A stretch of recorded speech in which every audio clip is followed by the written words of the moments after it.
Good morning students, welcome to our YouTube channel Vibhag computer online classes. आज के video में पढ़ेंगे हम लोग फ्लोटिंग पॉइंट कांस्टेंट। क्या पढ़ेंगे? Floating point constant. Constant means क्या? जिसका वैल्यू स्थिर होता है, चेंज नहीं होता है। तो हम लोग हेडिंग जो इसका पहले जो पढ़े थे क्या है? लिटरल्स। और लिटरल्स को ही क्या बोलते हैं? कांस्टेंट। लिटरल्स को ही क्या बोलते हैं? कांस्टेंट। और इसमें जो फर्स्ट जो कांस्टेंट था क्या था? Integer constant. और जो सेकेंड है क्या है? रियल कांस्टेंट, या इसी को क्या बोलते हैं? Float constant. क्लियर है? फ्लोटिंग पॉइंट कांस्टेंट या फिर फ्लोट कांस्टेंट या फिर रियल कांस्टेंट। ये जो इंटीजर जो कांस्टेंट होता है, इसमें जो नंबर होता है कैसा होता है? होल नंबर में। किस में होता है? होल नंबर में। और इसमें कैसा होता है? Real number. अगर मान लेते हैं मार्केट से कुछ खरीदे 47 रुपया 90 पैसा। कितना में खरीदे? 47 रुपया 90 पैसा। हम बोले कि कितना में खरीद के आया? पूरी मतलब क्या? रियल बताओ कि कितना में खरीद के लाया। रियल बताओ कितना में खरीद के लाया। तो कितना में खरीद के लाया? 47.90। लेकिन अगर हम पूछें कि पूरी बताओ कितना में खरीदा, तो कितना में खरीदा? ये 47 है और इधर क्या है? 1 के नज़दीक है। ये इधर बढ़ जाएगा तो क्या हो जाएगा? 48।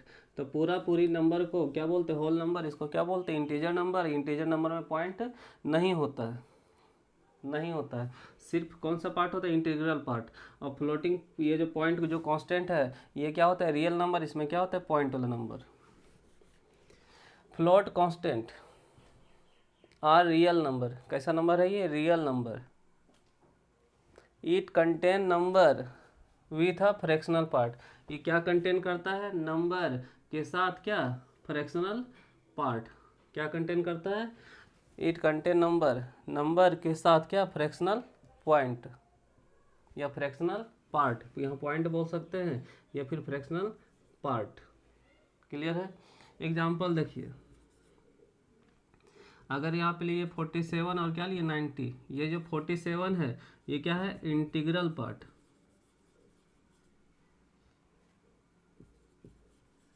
क्लियर है? और ये जो पॉइंट और ये जो 90 है, इसको क्या बोलते हैं? Fractional part. तो ये जो फ्लोटिंग पॉइंट कांस्टेंट है, ये जब भी रहेगा किस में रहेगा? पॉइंट में। जब भी रहेगा किस में? पॉइंट में। अगर मान लेते 47 के बाद अगर कुछ पॉइंट नहीं होता है तो ये अपने से यहाँ पे 0 0 लगा देते हैं। क्लियर है यहाँ तक? या फिर कह सकते हैं ये जो फ्लोटिंग पॉइंट कांस्टेंट है, ये इसका जो वैल्यू होता है हमेशा बदलते रहता है। किस इसका जो नेचर क्या होता है? Very continuously. ये हमेशा बदलते रहता है। जैसे गौर कीजिए टाइम, तो समय क्या हमेशा रुकता है क्या? तुरंत एक सेकंड। अभी अभी यहाँ पे क्या है? 40 मान लेते हैं, यहाँ पे 7:10 है। जैसे हम आपको बोले क्या 10 ही मिनट है क्या? बढ़ गया होगा, 11 हो सकता है, या फिर उसमें कुछ सेकंड चेंज हो गया होगा। तो जो बदलते रहता है उसको क्या बोलते हैं? किस टाइप का कांस्टेंट है ये? Floating point constant. तो डिस्टेंस, दो दो बिंदु के बीच का दूरी क्या एक्यूरेट आएगा? क्या हो सकता है उसमें पॉइंट में आए? एरिया, टेम्परेचर, जो टेम्परेचर है हमेशा 19-20 होते रहता है, हमेशा बढ़ते घटते रहता है। प्राइस, ये हमेशा क्या होता है? जब भी कुछ खरीदते हैं तो कुछ ना कुछ उसमें पैसा ही आता है। वेट, वेट घटता घटते बढ़ते रहता है। टाइम बदलते रहता है। तो जो हमेशा चेंजिंग मोड में रहता है उन सारा नंबर को क्या बोलते हैं? सच कांस्टेंट। इस तरह का कांस्टेंट को किस तरह का कांस्टेंट है ये? सच कांस्टेंट और वेरी कंटिन्यूसली। ये सब क्या हमेशा बदलते रहता है। और इस तरह का नंबर क्या है? Floating point constant. मतलब सिंपल समझना है कि वैसा नंबर जो पॉइंट के साथ होता है उसको क्या बोलते हैं? Floating point constant. या फिर क्या कह सकते हैं इसको? Real number. इसको क्या कह सकते हैं? रियल नंबर या real constant. The size of float constant is 4 bytes. तो हम कल पढ़ाए थे कि ये जो इंटीजर है उसका कितना बाइट होता है? 2 बाइट। उसका जो साइज होता था कितना? 2 बाइट। मान लेते ये एक घर है 1 बाइट। क्लियर है? ऐसा ऐसा दो घर के बराबर का इसका ऐसा दो घर के बराबर का इसका एक घर होता है। जैसे INT A = 10 लिए तो ये दो घर के 2 बाइट के घर में 2 बाइट का इसका एक स्पेस बनता है। और ये क्या बोलता है? The size of float constant. ये जो फ्लोटिंग पॉइंट कांस्टेंट है इसका कितना बाइट है? 4 बाइट। अगर हम लिख दें फ्लोट प्राइस और यहाँ पे लिखें 47.90, तो ये कितना बाइट का अंदर में मेमोरी में कवर करेगा? जैसे एक पतला लड़का को कहीं बैठा दिया जाए तो थोड़ा सा स्पेस लेगा, अगर थोड़ा सा पूरा मोटा लड़का बैठा दिया जाए तो पतला लड़का का हो सकता है डबल स्पेस ले या ट्रिपल स्पेस ले। तो कहने का मतलब ये पूरा पतलू है और ये क्या है, मोटू। तो ये जितना बैठता है उतना बैठ पाएगा क्या, ऐसा ऐसा इसको 3 स्पेस चाहिए। तो ये 1 बाइट में रह जा रहा है, कितना बाइट में रह रहा है, 3 बाइट में। उसी तरह इंटीजर का डेटा 2 बाइट में रहता है और फ्लोट का डेटा कितना बाइट में रहता है, 4 बाइट में। ऐसा ऐसा क्लियर है। और ये 4 घर के बराबर का इसका एक घर होता है और उसमें ये नंबर होता है।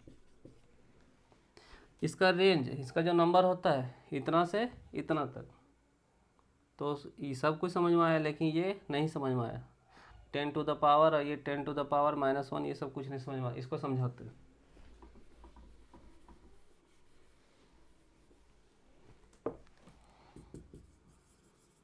There are 2 forms of floating या फ्लोट कांस्टेंट। इसका क्या है, 2 फॉर्म होता है। पहला होता है फ्रैक्शनल फॉर्म और सेकंड क्या होता है, exponent form. Exponent form, fractional form means जो नॉर्मली हम लोग लिखते हैं, जैसे 47.90 बोले या फिर 0.00 या 75 लिख दें। तो जो नॉर्मल जो पॉइंट वाला डिजिट को ही क्या बोलते हैं, पॉइंट वाला डिजिट को ही क्या बोलते हैं, फ्रैक्शनल फॉर्म। क्लियर यहाँ था। ये जो एक्सपोनेंट है ये जब भी होता है ये क्या होता है, पॉइंट में होता है, मतलब सॉरी ये ई के साथ होता है।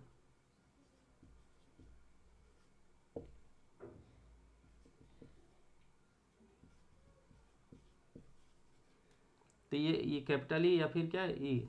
तो यहाँ क्या बोल रहा है, exponent form. Exponent form is used for representing number. किसके लिए, ये जो एक्सपोनेंट फॉर्म है किसके लिए, नंबर को रिप्रेजेंट करने के लिए। That are either very large या वेरी स्मॉल मैग्नीट्यूड। जब बहुत बड़ा नंबर होता है या बहुत छोटा नंबर होता है, जैसे एक कोई सोना का उसको वजन कर रहे तो मिलीग्राम, उससे भी और छोटा ग्राम में होता है। तो बहुत छोटा, जैसे अगर 2 बिंदु के बीच का दूरी बताइए तो बहुत छोटा ये क्या नंबर आएगा। तो अगर बहुत छोटा नंबर है या बहुत बड़ा नंबर है उसको रिप्रेजेंट किया जाता है कौन सा फॉर्म से, exponent form. It is denoted by E, capital E से इसको डिनोट किया जाता है, कैपिटल ई से या फिर किस से, ई से। ये तो समझ में आ रहा है। अब यहाँ पे मैंटिसा, इसका जो सिंटेक्स है, इसका जो फॉर्मेट है, मैंटिसा ई एक्सपोनेंट। इधर को क्या बोलते हैं, मैंटिसा, और इधर को क्या बोलते हैं, एक्सपोनेंट, और ये बीच में क्या है, ई। अब ये नंबर कैसे बनाते हैं और कैसे इसको समझते हैं।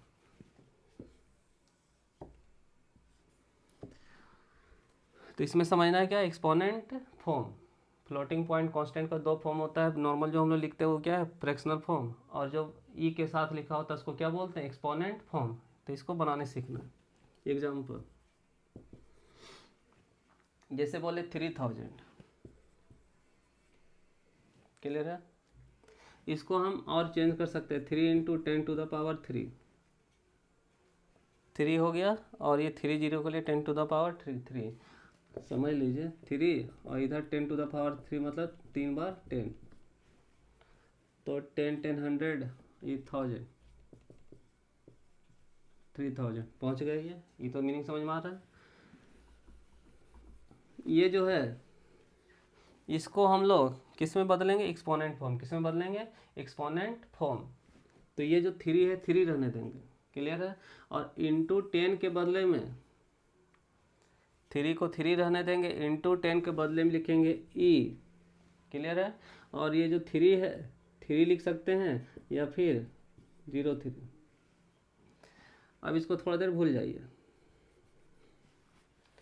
ये 3 है, ये बताए थे, और ये जो ई है किसके लिए, इंटू 10 के लिए, और ये जो 3 है ये यहाँ पे। और अभी हम क्या बताएं, ये जो 3 है क्या है, मंटीसा, ई मतलब इंटू 10, और ये क्या है, एक्सपोनेंट कितना है। तो ई कैसे बनता है वो तो समझ में आ रहा है। इंटू 10 के बदले में क्या लिखते हैं, ई, और ये क्या होता है, पावर। 1 2 एग्जाम्पल देते हैं।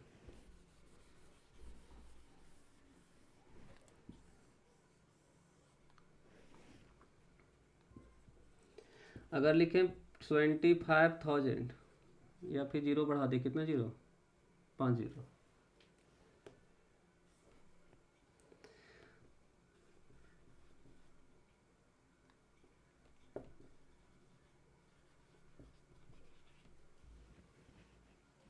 तो ये इस 75 के बाद जीरो है 5, और इधर क्या है 75 के पहले।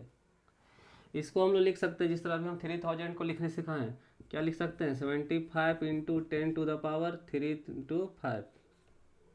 क्लियर है। और इसको जो लिख सकते हैं 75 इंटू 10⁻, माइनस, तो इधर के लिए क्या है पॉजिटिव में और इधर के लिए नेगेटिव में, तो 3 जीरो और 2 कितना हो गया 5। और लिख सकते हैं इसको, अगर यहाँ बिंदु लगा दिया जाए तो एक यहाँ 5 था और एक यहाँ एक और आ गया, तो यहाँ पे नीचे जीरो उतरेगा, ऊपर बढ़ जाएगा, कितना हो जाएगा 6। तो यहाँ पे कर दिए, ये पॉइंट लगा दिए तो क्या हो गया 6।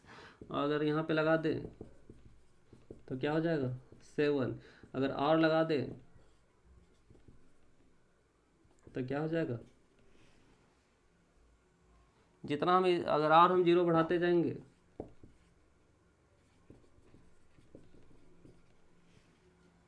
क्लियर है यहाँ तक। उसी तरह से इसमें अगर हम यहाँ पे पॉइंट लगा दे तो कितना हो जाएगा, पॉइंट लगा दिया तो इधर 6। अगर हम यहाँ पे फिर से लगा दे, अगर एक और जीरो लगा दे, उस तरह से जितना बढ़ा सकते हैं, फिलहाल यहाँ तक रहने देते हैं। तो ये जो हम लिखे नॉर्मल, ये जो लिखें क्या नॉर्मल, इसको क्या बदलना है एक्सपोनेंट, इसको क्या बदलना है एक्सपोनेंट, इसको लिखते हैं तो क्या लिखेंगे 75 और इंटू 10 के बदले में ई, और ये 5 लिख सकते हैं, या फिर आप क्या लिख सकते हैं 0.5। इसको ई कैपिटल में लिख सकते हैं, या फिर क्या लिख सकते हैं स्मॉल ई। क्लियर है। इसको लिखते हैं तो 7.5 स्मॉल ई ले देते हैं, और यहाँ पे क्या है, और ये क्या है 6 लिख देंगे, 0.6 भी लिख सकते थे। और क्या है 0.75 ई, और कितना 0.7।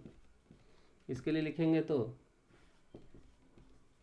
इंटू 10 के बदले में क्या ई, और ये 8।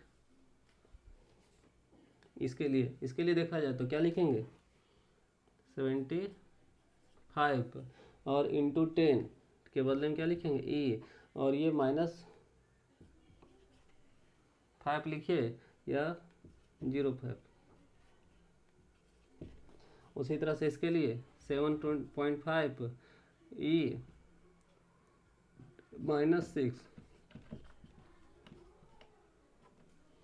-7, और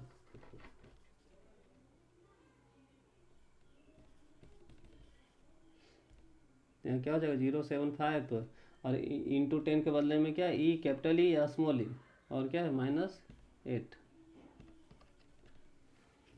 तो आज के वीडियो में हम लोग क्या पढ़े, फ्लोटिंग पॉइंट कांस्टेंट, वैसा नंबर जिसका नंबर हमेशा क्या, वैसा नंबर जो हमेशा बदलते रहता है, जिसका मान किस में आता है पॉइंट में। इसका दो भाग होता है, इंटीग्रल पार्ट और क्या फ्रैक्शनल पार्ट। मतलब ऐसा नंबर जिसमें फ्रैक्शनल पार्ट होता है उसको क्या बोलते हैं फ्लोटिंग पॉइंट कांस्टेंट, या फिर इसको क्या बोलते हैं रियल कांस्टेंट। इसका दो फॉर्म होता है, फ्रैक्शनल फॉर्म जो नॉर्मल फॉर्म होता है, और दूसरा क्या होता है एक्सपोनेंट फॉर्म। जब बहुत ज़्यादा बड़ा नंबर होता है जैसे ये, या फिर बहुत ज़्यादा छोटा नंबर होता है, उसको हम लोग एक्सपोनेंट फॉर्म में क्या कर सकते हैं, उसको रिप्रेजेंट कर सकते हैं, छोटा करके लिख सकते हैं। अब तो आपको ये यहाँ समझ में आता होगा 3.14 इंटू ये जो लिखे हैं, समझ में आ रहा है ना। थैंक्स।